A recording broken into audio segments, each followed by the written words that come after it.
안녕하세요. 오늘의 뉴스레터에 오신 걸 환영합니다. 최근 우리 공군의 차기 대형 수송기 도입 사업에서 미국의 거대 방위산 업체 록히드 마틴이 처참하게 무릎을 꿇는 일이 벌어지면서 전 세계 방산업계에 큰 충격을 안겨줬습니다. 특히나 앞서 1차 사업에서 록히드 마틴의 수송기를 선정했었기에 이변이 없을 거라 예상됐지만 결과는 완전히 판을 뒤엎는 반전의 상황이 펼쳐졌기 때문인데요. 그것도 그럴 것이 이번에 우리 군이 선정한 브라질 대형 수송기 C-390는 사상 처음으로 도입되는 것으로 알려지면서 이러한 선택의 배경에 대해 궁금증이 더해지고 있습니다. 실제로 이번에 C-390을 선택할 수밖에 없었던 특별한 이유가 있었다고 하는데 이에 대해 자세히 알아보겠습니다. 우리 공군의 항공수송과 긴급 해외구조 등 다양한 작전을 수행할 대형 수송기 2차 도입 사업에 브라질 엠브라에르의 C-390 기종이 선정됐습니다. 우리 군이 브라질 군용기를 도입하는 건 사상 처음인데 무기체계를 통틀어서도 한국이 브라질산을 도입하는 건 역시나 이번이 처음이라 다들 놀라는 분위기였는데요.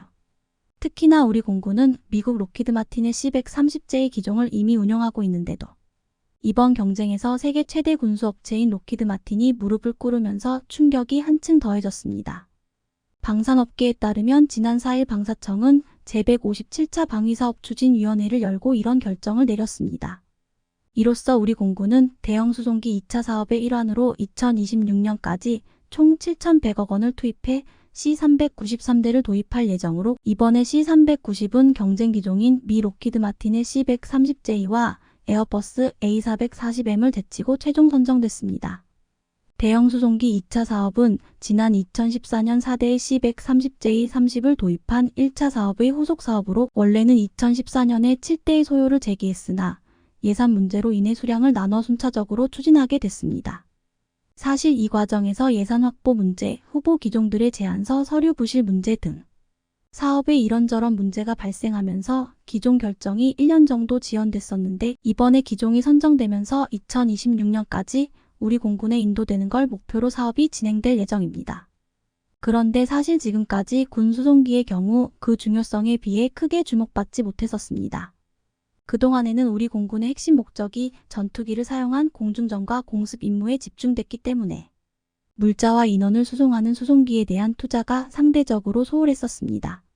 하지만 최근 들어 공군의 평시 임무 중 해외 파병 임무와 재해, 군함구조 임무에서 수송기의 역할이 매우 중요해지면서 더 이상 수송기 전력 투자를 늦출 수 없는 상황이 펼쳐진 겁니다. 실제로 현재 장거리 해외 파병 인원이나 재난 상황 시 교민들을 철수시키는 데 활약하는 KC-330 시그너스 공중급 유기의 경우 민간 항공기를 개조한 군용기이기 때문에 차량이나 대형 화물의 수송이 어렵습니다. 또한 적의 공습에 노출된 비행장이나 비포장 활주로에는 운용이 어려운 문제점이 발생하면서 새로운 기종 도입이 불가피한 상황이었습니다. 그런데 이번 방추위에서 공군 대형 수송기 2차 사업 기종으로 선정된 건 다름 아닌 브라질 엠브라에르의 C-390으로 때문에 방산업계에서는 발표 직후 예상하지 못한 결과라는 반응이 줄을 이었습니다. 유럽 에어버스의 A400M의 1차 사업 기종이었던 미 록히드 마틴의 C-130J를 제치고 브라질 기종이 선정됐기 때문인데 실제로 앞서 1차 사업에서는 C-130J가 선정돼 공군이 4대를 인도받아 운영하고 있는 상황이기 때문입니다. 실제로 군 안팎에선 이번에도 록히드 마틴의 기종이 다시 선정될 것이란 관측이 많았지만 종합평가 결과 C-392 최고 점수를 받게 됐습니다. 방사청에 따르면 성능 운용적 합성 가격 절충 교역 국내 기업 협력 등 5가지 평가 항목 중 국내 기업 협력 컨소시엄 부분에서 엠브라에르가 높은 평가를 받았습니다. 방사청 관계자는 엠브라에르는 절충교역 가치로 1억 3,500만 달러, 국내 업체와의 컨소시엄으로 3개 업체를 제안했다며 절충교역 가치 1억 2,900만 달러와 국내 협력 한 곳을 컨소시엄으로 제안한 록히드 마틴보다 앞섰다고 설명했습니다. 방사청에 따르면 여러 평가 항목 중 운용적 합성과 비용, 성능에서는 비등비등한 점수를 받았지만 계약 조건과 절충교역, 국내 업체 참여도에서 차이가 나면서 격차가 벌어진 것으로 보입니다. 우리 공군 주요 항공기 사업에서 미국 업체가 탈락한 건 지난 2015년 공중급유기 도입 사업 KCX에서 유럽 에어버스의 A330 MRTT가 미국 보잉의 KC-46을 제친 후 8년 만인데요. 이렇듯 이번 대형 수송기 2차 사업 경쟁은 유독 치열했는데 그 이유는 한국의 미래 항공우주 산업의 차세대 먹거리를 어떻게 만들 것이며 누구와 협력할 것인지를 결정짓게 될 중요한 시발점이기 때문입니다. 그런데 사실 엠브라에르의 C390은 이미 우리가 대형 수송기 1차 사업을 통해 4대를 운용하고 있는 록히드 마틴의 C130J와는 달리 다소 생소한 기종입니다. 해당 기종은 개발국인 브라질을 비롯해 중립국 오스트리아, 나토 가입국인 포르투갈과 헝가리, 네덜란드, 체코가 엠브라에르의 경우 광활한 국토 면적을 자랑하는 브라질의 자연 조건으로 민간 항공기 제작이 발달되면서 보잉, 에어버스에 이어 세계 3위의 상업용 항공기 납품 대수를 가지고 있습니다. 그렇다고 해도 엠브라에르의 C392 세계 최대 방산 기업의 50년 장수 상품 C130J를 이긴 비결이 과연 무엇이었는지 궁금증을 자아내고 있는데요. 이번에 방사청의 종합평가에서 우세하다는 평가를 받은 만큼 간단히 말하면 성능과 가격 모든 측면에서 C392 C130J보다 우수했기 때문입니다. 우선 C390은 C130J보다 순항속도, 최고속도, 항속거리, 화물 탑재량이 모두 우수합니다.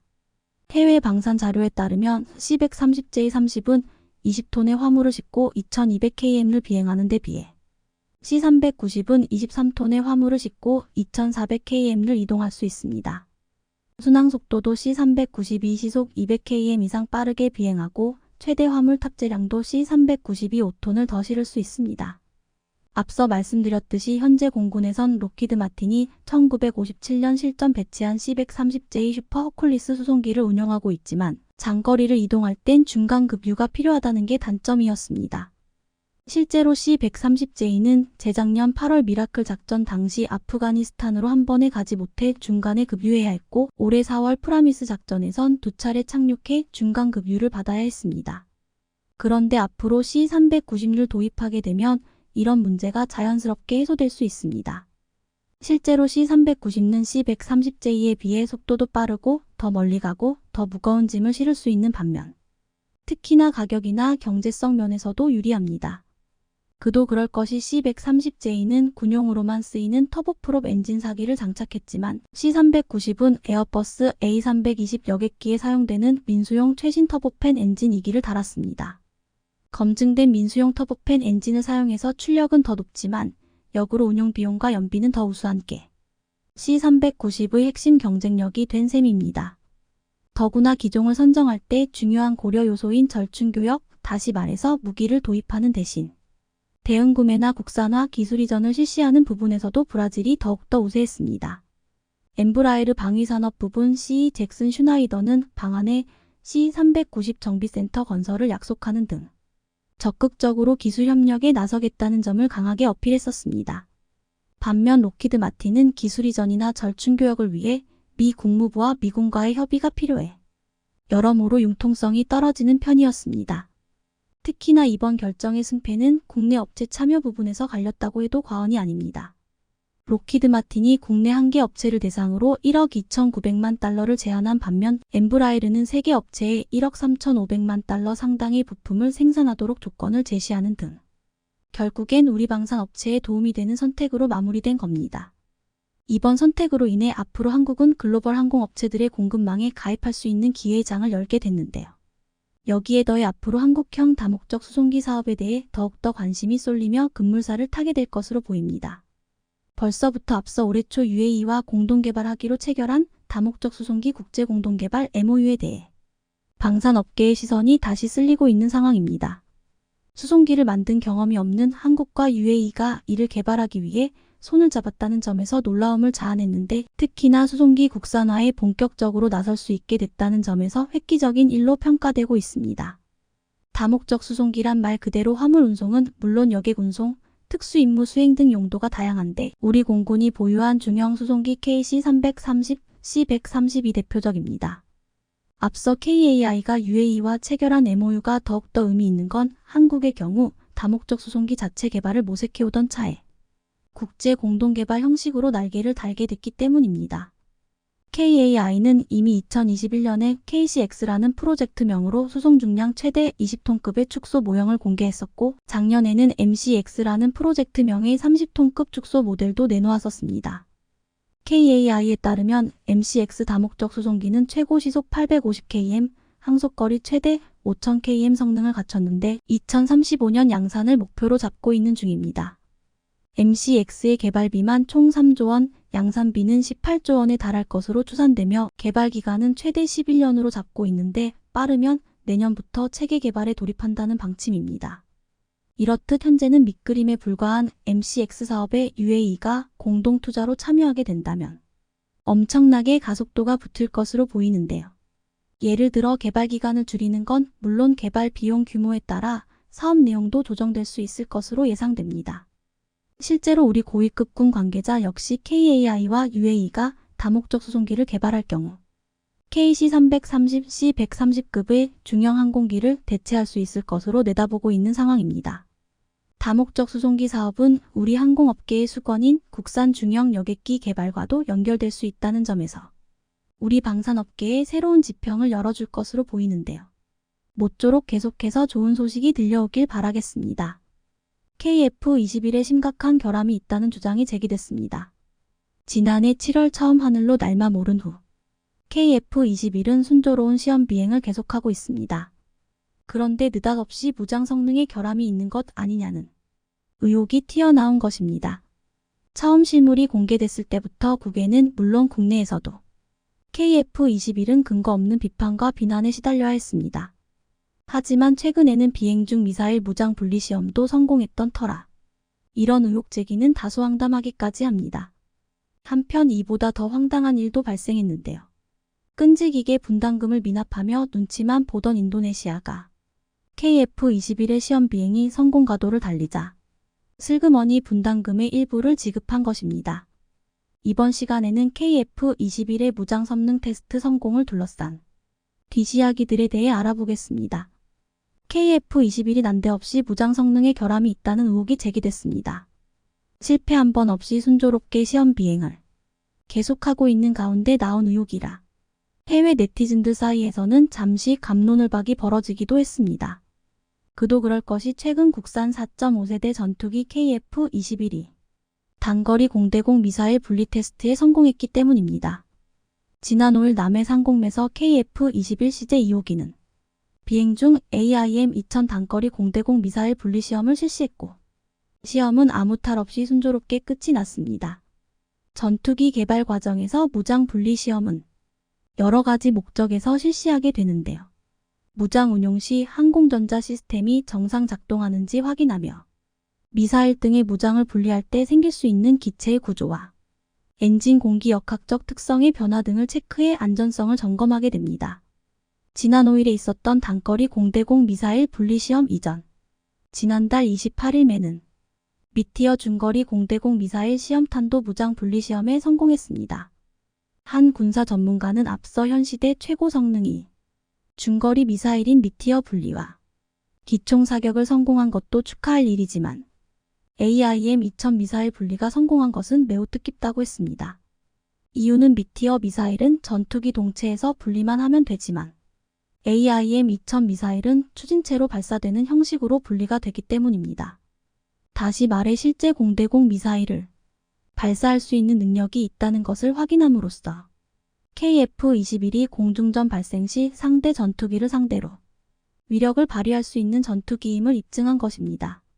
그런데 도대체 어떤 부분에 또 어떤 근거로 KF-21의 무장에 결함이 있다는 의혹이 제기된 것일까요?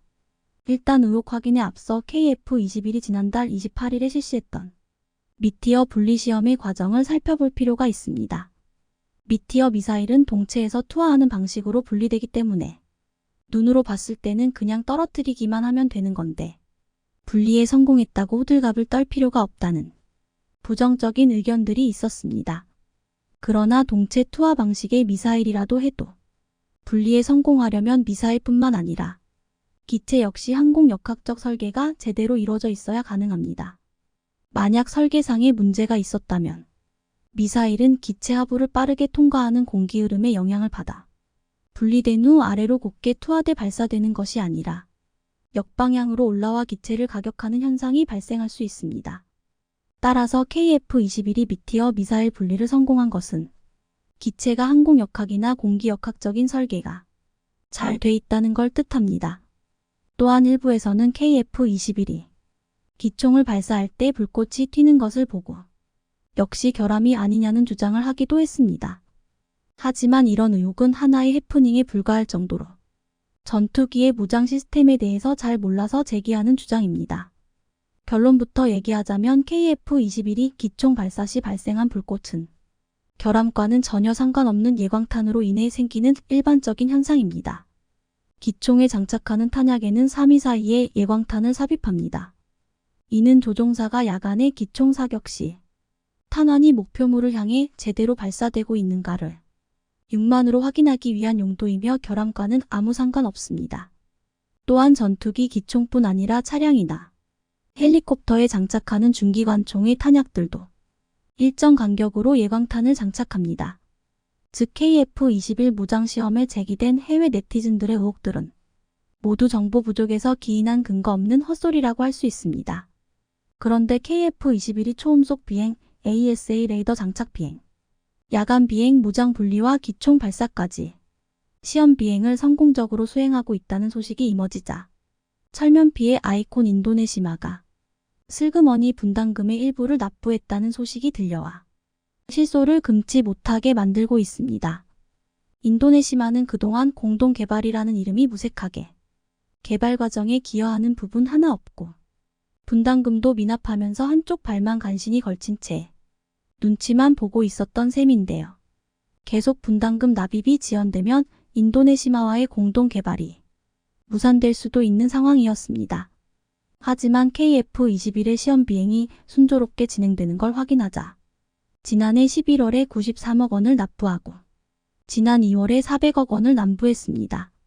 인도네시마는 KF-21 개발에 투입되는 8조 8억억 원 중 20%에 해당하는 1조 6억억 원을 2016년부터 2026년까지 완납하기로 대한민국과 계약을 맺었습니다.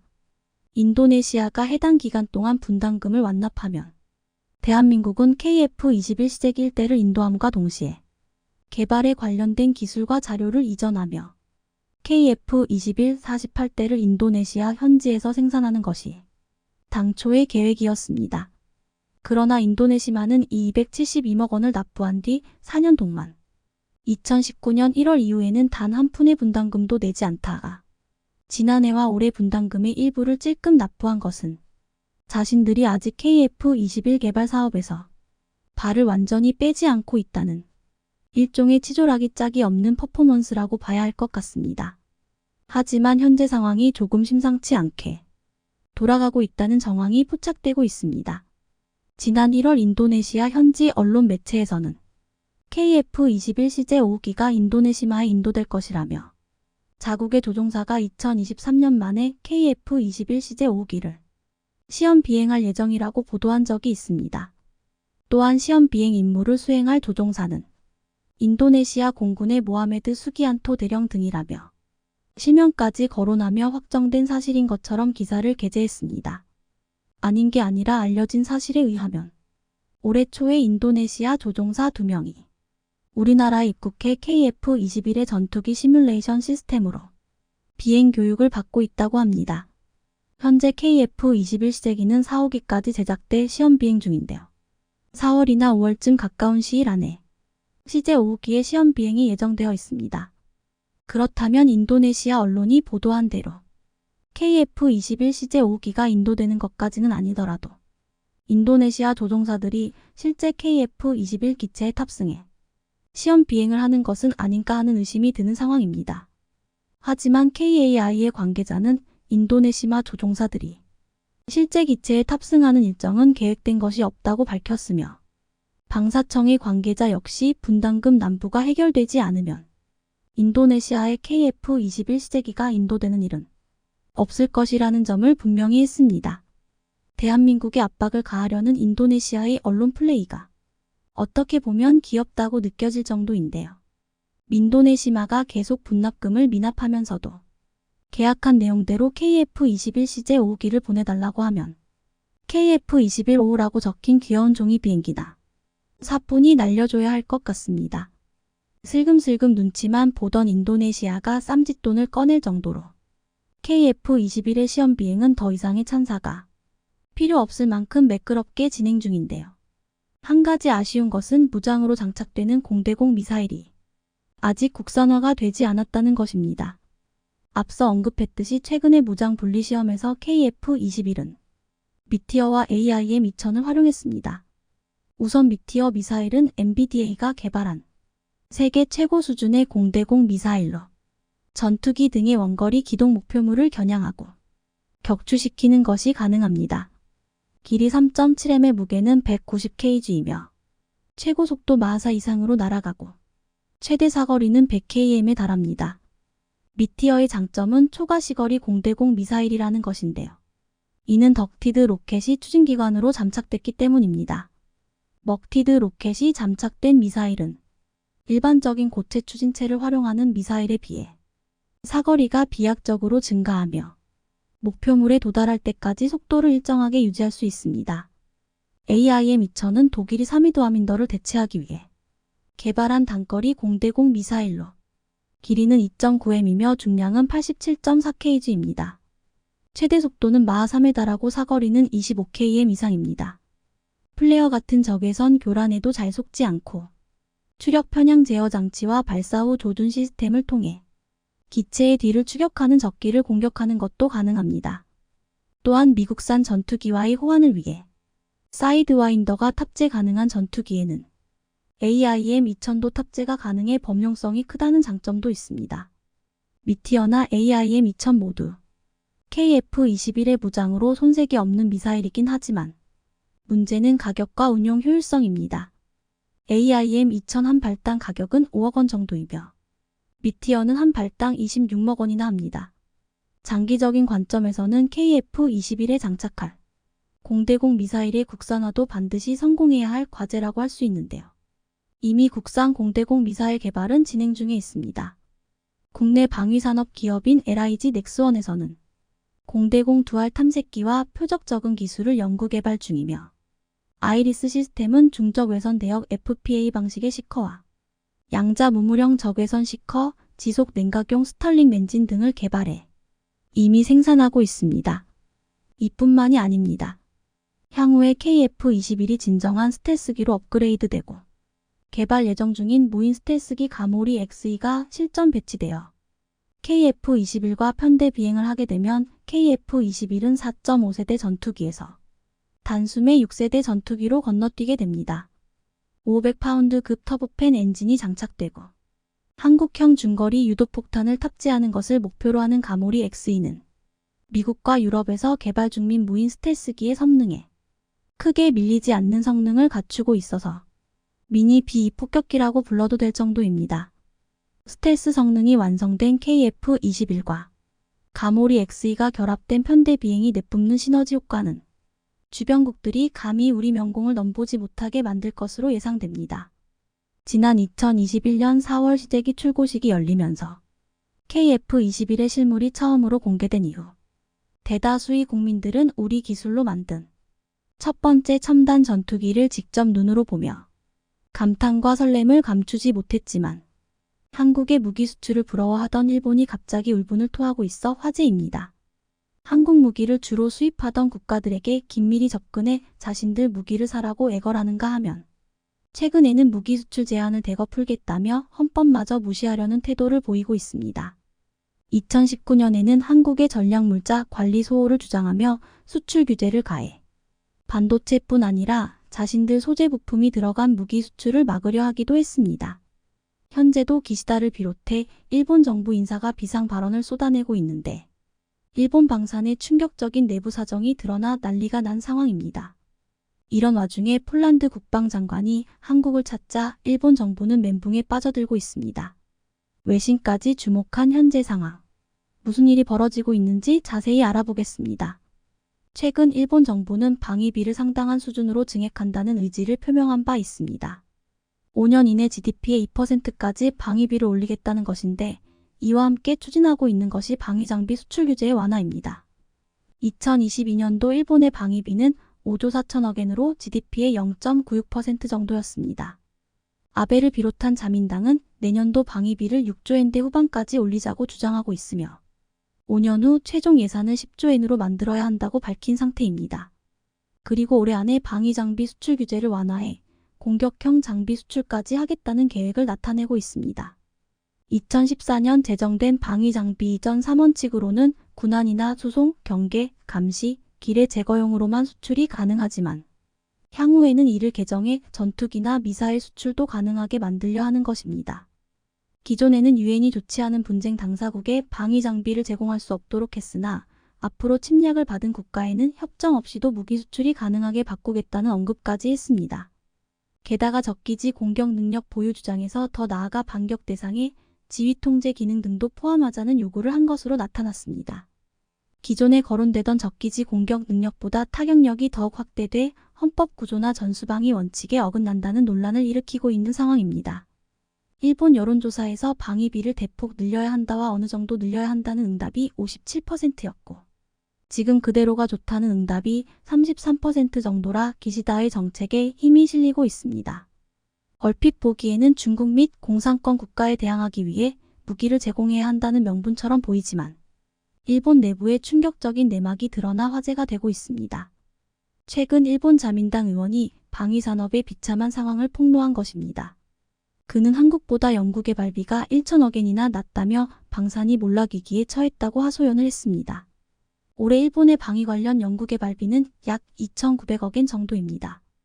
이에 앞으로 상당히 큰 방위산 업체의 철수 가능성까지 거론되고 있다는 설명을 했습니다. 일본 방산업체는 미쓰비시중공업, 가와사키중공업, NEC, IHI, 후지츠, 히타치 등이 있습니다. 이에 내년도 연구개발비를 최소 5천억 엔 이상 확보하고 5년 이내 1조 엔 정도로 올려야 한다고 주장하고 있는 상태입니다. 하지만 이미 몰락기업이 속출에 이미 늦었다는 보도까지 나오고 있습니다. 항공자위대 CE 수송기 브레이크 등을 생산하는 기업은 최근 철수 결정을 내리기도 했습니다. 유업기기 대표기업 카야바가 항공기 사업에서 손을 떼겠다고 선언을 한 것입니다. 해당 회사는 과거 태평양 전쟁 당시 제로센 전투기 부품을 만들었을 만큼 역사가 깊지만 낮은 이익률과 방위산업의 어려운 현상에 노출돼 결국 사업 철수를 결정했다는 설명입니다. CE 수송기는 가와사키 중공업이 생산을 맡아 2016년부터 배치된 새로운 기종으로 지난해 8월 아프가니스탄에서의 철수를 지원하기도 했으며 올 3월 우크라이나 장비 제공에 활용됐을 만큼 유용하게 쓰이고 있는 기체입니다. 그런데 주요 부품 하나가 빠지자 생산 및 보수에 심각한 타격을 입은 것으로 나타났습니다.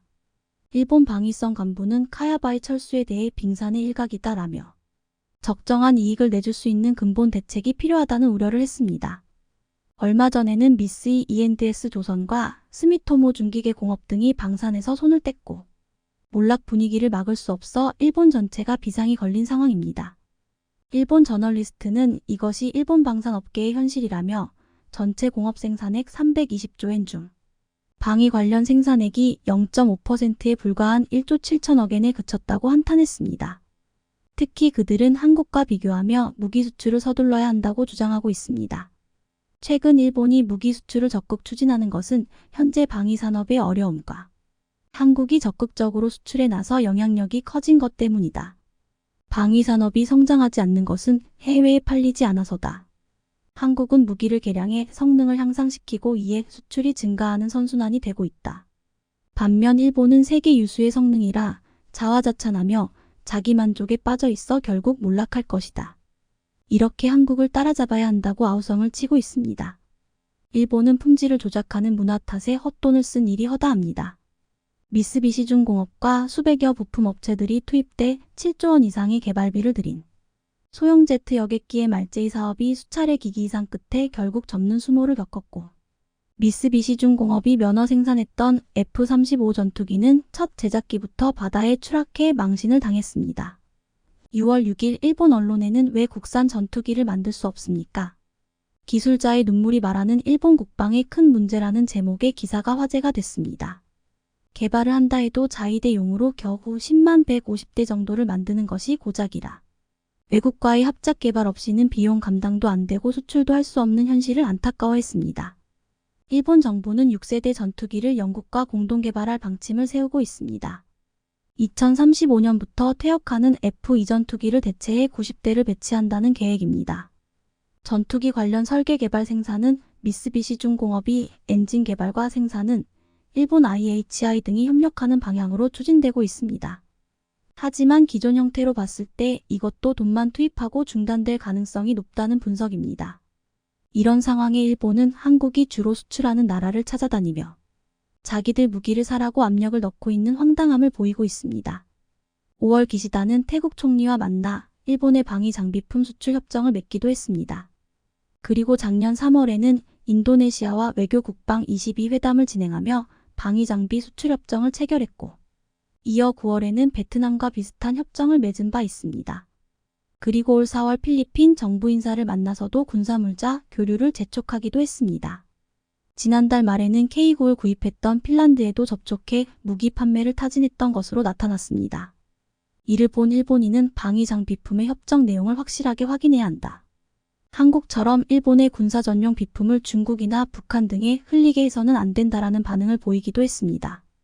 일본은 한국이 무기 관리를 소홀히 하고 있다는 헛소문을 퍼뜨리면서도 한국 무기를 대거 도입한 나라들을 찾아다니며 자신들 무기를 사라고 설득 중에 있는 것입니다. 일본은 유럽 쪽으로도 무기 수출을 타진했는데 폴란드가 한국산 무기를 대거 구입하려 한다는 소식이 퍼지자 크게 당혹해하고 있습니다. 최근 폴란드 국방부는 보도문을 통해 우크라-러시아 전쟁으로 한국 무기 도입이 시급하다고 밝히기도 했습니다. 전차 200대를 비롯해 자주포, 다연장 로켓, 장갑차 등을 우크라에 내주느라 무기고가 비었고 서둘러 한국산 무기로 채워야 한다는 언급을 한 것입니다. 지난달 말 폴란드 국방장관이 다급하게 한국을 찾은 것도 이런 이유 때문입니다. 폴란드 측은 한국 국방장관을 만나 방위산업협력 의향서에 서명을 마쳤으며 수입하고자 하는 무기 목록과 수출 조건 등에 대해 협의한 것으로 나타났습니다. 폴란드 장관이 KAI 한국항공우주산업을 방문해 FA-50 경공격기를 유심히 살펴봤을 때 전투기 꼬리날개에 태극기와 폴란드 국기가 새겨져 있어 크게 감탄했다는 이야기도 있습니다. 폴란드 국방장관은 바로 FA-50 전투기 48대 구매 의사를 밝힌 것으로 알려져 있습니다. 폴란드 군비청 대변인의 트위터를 통해서도 한국 전투기 구입 타진 사실이 확인된 상황입니다. 대당 가격이 4천만 달러 정도임을 감안하면 2조 원이 훌쩍 넘는 계약이 이루어질 전망입니다. KAI는 이번 사업 성사를 위해 폴란드 수출관리팀을 신설한 것으로 전해지고 있습니다. 과거에도 한번 구입해 본 적이 있던 이탈리아제 전투기를 놓고도 고민했으나 F-16과 호환성이 높은 FA-50을 우선 고려했다는 설명입니다. 폴란드 장관은 한화 디펜스 공장을 찾아 K9자 주포와 각종 장갑차를 눈여겨봤으며 호주에 제공 예정인 레드백에도 큰 관심을 보인 것으로 나타났습니다. 그리고 현대로템 공장에 들러 K2전차 생산 라인을 시찰하기도 했습니다. 미국 에이브럼스와 함께 K2전차 수백 대를 도입하는 방안을 적극 검토하고 있는 것입니다. 그리고 올 초 UAE에 4조 원 규모 수출 성과를 이룬 천공이에도 관심을 보였다는 설명입니다. 폴란드가 내놓은 K방산 보따리 총액은 얼추 10조 원에 가까운 수치입니다. 짧게는 몇 달, 길게는 수년에 걸쳐 수입을 타진할 가능성이 높다는 분석입니다. 폴란드의 한 해 국방 예산은 128억 달러 정도입니다. GDP의 2.2% 수준인데 향후 이를 3%까지 끌어올리겠다는 전략을 세우고 있습니다. 이번에 국방장관과 함께 폴란드 국책은행장이 함께 온 바 있는데 한국 무기 구매 대금을 금융적으로 어떻게 풀지 합의를 했던 것으로 나타났습니다. 폴란드는 그동안 미국이나 독일제 무기를 구매해왔지만 가격이 워낙 비싼 데다 납기가 늦고 사후 지원이 잘 안 돼 한국산을 선호한다고 밝히고 있습니다. 한국 무기로는 NATO 포탄 대부분을 발사할 수 있고 유지 보수가 일치한다는 점도 인기의 비결입니다. 폴란드는 2014년 K9의 포탑을 제외한 차체 120문을 사들이며 한국산에 대한 검증을 끝낸 상태라 높은 신뢰를 보이고 있습니다. 한국은 최근 5년간 전 세계에서 9번째로 많은 무기를 수출한 바 있습니다. 직전 5년보다 210% 이상 성장한 것입니다. 게다가 지난해에는 72억 달러 방산 수출을 기록하며 세계 6위로 올라서기도 했습니다. 올해 목표는 150억 달러로 세워져 비고 진입까지 예상되고 있습니다. 이는 전차뿐 아니라 잠수함과 군함, 전투기까지 한국의 뛰어난 무기 개발 노력이 있었기에 가능해진 상황입니다. 삼성전자가 메모리 반도체 감산을 선언하자 외신들은 기다렸다는 듯 일제히 이 소식을 비중 있게 보도했습니다. 영국의 유력 주간지 이코노미스트는 삼성전자의 메모리 감산을 두고 안주하는 신호라며 이병철 선대 회장의 정신을 되살려야 한다는 지적까지 했습니다. 지난 13일 이코노미스트는 삼성은 인텔 같은 안주를 경계해야 한다는 제목의 기사에서 삼성전자가 메모리 감산을 결정하자 경쟁사인 SK하이닉스는 물론 미국 마이크론의 주가가 같이 상승한 것을 흥미롭게 바라봤습니다. 주가가 동반 상승했다는 것은 단순히 해석하면 삼성의 감산 조치는 반도체 가격 하락이 끝나간다는 신호로 여겨지기 때문입니다. 하지만 이코노미스트는 메모리 삼두마차의 정상 자리가 너무 편해서 경쟁사들의 점유율을 더 뺏어오려는 욕구가 없을 수 있다고 분석했습니다. 이럴 경우 시장이 안정되기 때문입니다. 이코노미스트는 이번 감산 결정을 삼성전자가 안주한다는 신호로 여겼습니다. 작년 11월 투자자 설명회에서도 안주하는 분위기를 엿볼 수 있었다는 말까지 하면서 말입니다. 그러면서 더는 생존을 위해 싸우지 않을 때 안주한다며 2010년대 후반 인텔이 TSMC와 삼성전자에 밀리기 시작했을 때 이런 유의 비슷한 정서가 인텔을 정상에서 끌어내렸다고 꼬집었습니다. 그러면서 이병철 회장까지 소환했습니다. 1983년 이병철 전 회장이 도쿄선언으로 반도체 사업 진출을 발표할 때 한국에는 원자재는 부족하지만 교육받고 근면한 인력이 있다고 말한 것을 소개하면서 이병철 정신으로 돌아가야 한다고 말했습니다. 여기까지만 보면 삼성전자의 메모리 감산 결정은 큰 패착처럼 여겨질 수 있었습니다. 하지만 삼성 메모리 반도체의 감산 결정 이후 외신들의 우려와 달리 시장은 정반대로 흘러가기 시작했습니다. 오히려 외국인들은 삼성전자의 주식을 사들이기 시작했습니다. 삼성전자의 인위적 감산 선언 이후 현물 거래가 살아날 것이란 기대감이 외국인들의 매집을 이끌어낸 것입니다. 반도체 업계에 따르면 삼성전자의 감산 발표 이후 현물 가격 상승세가 뚜렷하게 확인됐습니다. 지난 11일 DDR4 16GB 2666 D램 현물 가격이 1년 1개월 만에 상승세로 전환된 게 대표적인 사례였습니다. 이날 다른 PC용 D램 제품인 DDR4 8GB ETT와 스마트폰에 들어가는 D램 LPDDR4 16GB도 각각 0.24%, 0.12% 상승했습니다. 현물 가격은 반도체 시장 분위기를 파악할 수 있는 주요 지표입니다. 이날 DDR4 중심으로 현물 가격이 반등한 것은 공급 과잉의 소기대가 반영된 데 따른 것으로 분석됩니다. 삼성전자의 지난해 4분기 기준 글로벌 D램 시장 점유율은 약 45%, 낸드 플래시는 약 34%인데요. 세계 1위 삼성의 감산 결정은 시장의 메모리 반도체 공급 과잉 상황이 서서히 해소될 것이란 강력한 신호를 준 것입니다. 삼성이 감산을 결정했다면 앞으로 반도체 가격이 크게 떨어지지는 않을 것이란 인식이 확산되면서 외국인들은 삼성 주식을 매집하기 시작했습니다. 그런데 삼성전자의 감산 결정에는 사실 치밀한 계산과 자신감이 있었습니다. 메모리 분야에서 감산을 해도 비메모리 분야에서 자신감이 있었기 때문입니다. 더구나 최근 경쟁사인 TSMC의 수율이 예상보다 훨씬 좋지 않다는 분석이 나왔습니다. 최근 애플 투자자 미팅에서 TSMC의 3nm 수율이 63% 정도에 그칠 것이란 예상이 나왔습니다. 그런데 가격은 4나노 웨이퍼 대비 2배라고 알려져 있습니다. 삼성은 4nm에서 수율이 이미 TSMC급에 도달할 것이라고 예상되고 꽤 빠른 속도로 수율을 회복하고 있다고 알려져 있는데요. TSMC가 3nm 수율에 있어 이렇게 고전하고 있고 삼성은 4나노 수율에서 예상보다 회복이 빠르다. 이런 배경에서 삼성은 나름 자신있게 메모리 반도체 감산을 결정했을 것입니다. 그리고 지난 14일 삼성전자는 드디어 이달부터 4나노 멀티 프로젝트 웨이퍼 서비스를 처음으로 시작하면서 수율 안정화를 달성했다는 사실을 입증했습니다. 2019년 5나노 공정에서 멀티 프로젝트 웨이퍼 서비스를 시작한 지 4년 만에 더 미세한 첨단 공정에서 시제품 제작을 지원하게 된 것입니다. 이 뉴스가 전해지자 시장은 앞으로 삼성전자 4나노 공정에서 팹리스 기업의 시제품 생산이 더욱 활발해질 것으로 전망했습니다. 멀티 프로젝트 웨이퍼 서비스는 한 장의 웨이퍼에 다양한 종류의 반도체를 찍어 만드는 것을 말합니다. 팹리스 업체는 반도체를 출시하기에 앞서 파운드리에서 시제품을 만드는 이 서비스 과정을 거칩니다. 그 다음 고객사에 첫 공급을 하고 주문받은 후 대량 양산에 들어가는 것인데요. 그러니까 파운드리 업체의 멀티 프로젝트 웨이퍼 서비스 할당이 많을수록 팹리스 기업들이 시제품을 생산할 기회가 많아지는 셈입니다. 반도체 업계에서는 삼성이 4나노 공정 멀티 프로젝트 웨이퍼 서비스를 시작했다는 것은 시제품 생산을 지원할 수준의 수율 안정화를 확보했다는 것을 의미한다고 해석합니다. 이제 안정성을 바탕으로 대량 생산 체제를 본격 확대하겠다는 뜻이라는 겁니다.